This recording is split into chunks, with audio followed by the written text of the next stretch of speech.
Aceh Besar. Sebanyak 4 orang terseret arus sungai saat sedang mandi di Sungai Brayan, Desa Menasah Masjid, Kecamatan Leupung, Aceh Besar. 1 orang diselamatkan warga dan 3 korban masih dalam pencarian.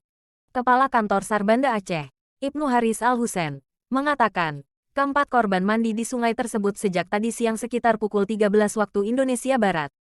Tiba-tiba hujan deras mengguyur sehingga sungai meluap.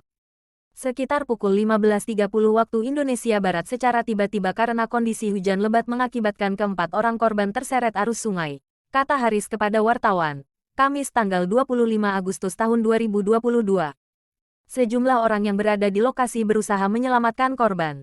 1 korban dapat diselamatkan sementara 3 lainnya masih hilang. Belum diketahui identitas keempat korban.